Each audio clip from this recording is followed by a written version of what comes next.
देखिए, कोरोना के घटते केस के बाद अब अर्थव्यवस्था को पटरी पर लाने की तैयारी हो रही है। इसलिए अलग अलग राज्यों में अनलॉक का ऐलान भी हो रहा है। लेकिन कोरोना ने जो दर्द दिया उसे देश कभी नहीं भूल सकता। कई बच्चों ने कोरोना में अपने माता पिता तक को खोया। अब ऐसे अनाथ बच्चों की संख्या सामने आने लगी है।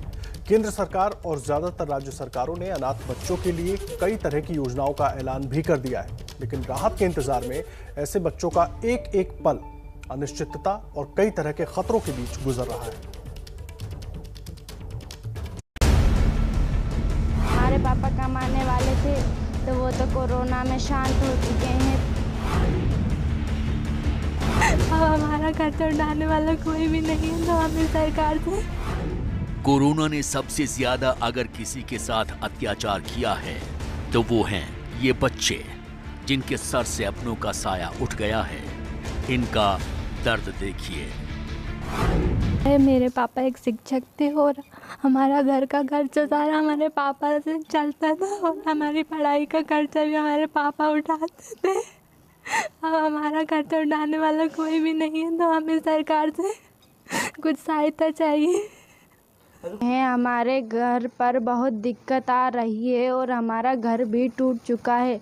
अब इस मौसम में हम कहाँ रहें, और हमारे बड़ पापा किधर रहते हैं तो उनकी भी रीढ़ की हड्डी टूट चुकी है।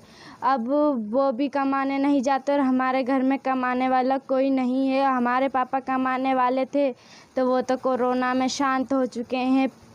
हम शिवराज सिंह चौहान और नरेंद्र मोदी से हाथ जोड़कर निवेदन करते हैं कि हमारे घर की जल्द से जल्द मदद करें। एबीपी न्यूज़ पहुंचा है रसोलिया परिहार गांव में। आप देख सकते हैं ये दो मासूम बच्चे हैं, इनके माता पिता कोरोना में शांत हो गए हैं और इसी बीच इनके बड़े पापा हैं जिनकी रीढ़ की हड्डी टूटी हुई है। एबीपी न्यूज़ पहुंचा हुआ इस गरीब परिवार के पास। सरकार कोई मदद नहीं कर रही। हम बात करेंगे क्या स्थिति है। जितेंद्र जी, क्यों परेशान हैं?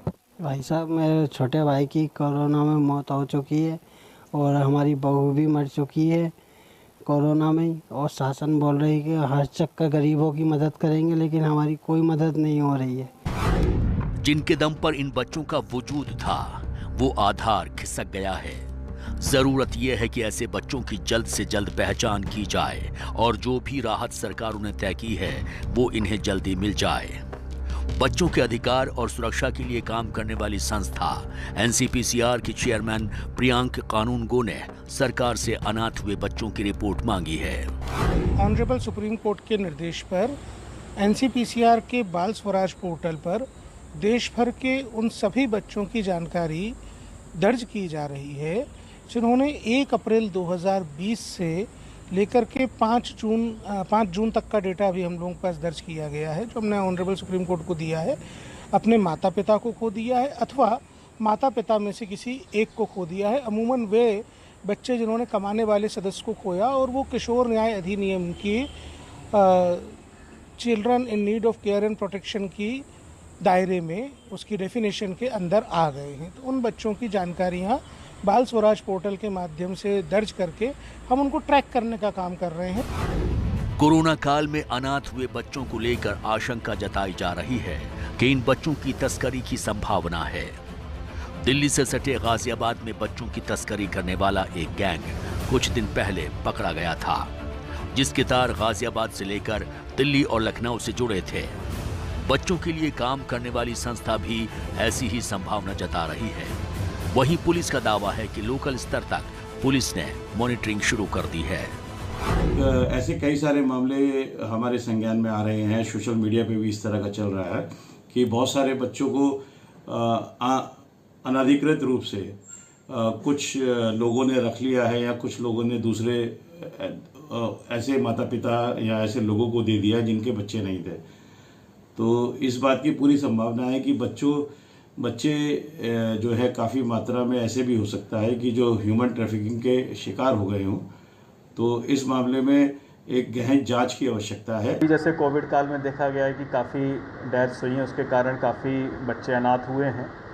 तो बिल्कुल ये संभावना इस तरह की है कि इन बच्चों को इनके ही जो रिश्तेदार हैं, जैसे कि अभी हाल ही में पिछले महीने हमने एक क्रैकडाउन किया था जिसमें एक बड़ा गैंग निकल के आया था जो कि बच्चों को, जो गरीब अनाथ बच्चे होते थे, गरीब होते थे परिवार वाले, उनके बच्चों को दूसरे लोगों को बेच देते थे और ये काम क्योंकि उनकी गरीबी का फ़ायदा उठाकर किया जाता था।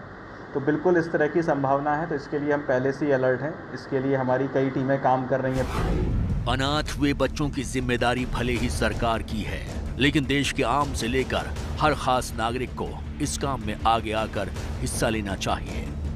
इंदौर से एक सांसद इसकी मिसाल पेश कर रहे हैं। हमने देखा कोविड के दौरान बहुत सारे परिवारों का साया उठ गया, खास करके उन परिवारों से जिनके अर्निंग मेंबर इस कोविड में चले गए। सबसे ज़्यादा समस्या आ रही है कि बच्चे उसी स्कूल में पढ़ना चाह रहे हैं जिस स्कूल में पहले पढ़ते थे। अधिकांश स्कूल के हैं और कुछ कोचिंग क्लास के हैं, कुछ कॉलेज के हैं। आज हमने उनको बुलाया था बातचीत के लिए और उनसे बातचीत की है और उनसे जानना चाहा कि आप कहाँ पढ़ना चाहते हैं, क्या स्थिति है। हैदराबाद में एक एनजीओ अनाथ हुए बच्चों को मोबाइल फोन मुहैया करा रहे हैं ताकि वो सुरक्षित रह सकें, जरूरत पड़ने पर किसी से भी संपर्क कर सकें। केंद्र सरकार ने ऐसे बच्चों की सहायता करने के लिए बाल स्वराज की स्थापना भी की है, जिसके जरिए अनाथ हुए बच्चों की बेहतर परवरिश और जिंदगी सुरक्षित की जा सके। अनाथ बच्चों की जिंदगी कई तरह के खतरे में होती है। उनकी भावनाएं कोमल होती हैं, वो किसी पर भी जल्दी विश्वास कर लेते हैं। ऐसे में अनाथ बच्चों की परवरिश बेहद ही संवेदनशील काम है और इस पर लगातार निगरानी और एक्शन की जरूरत है।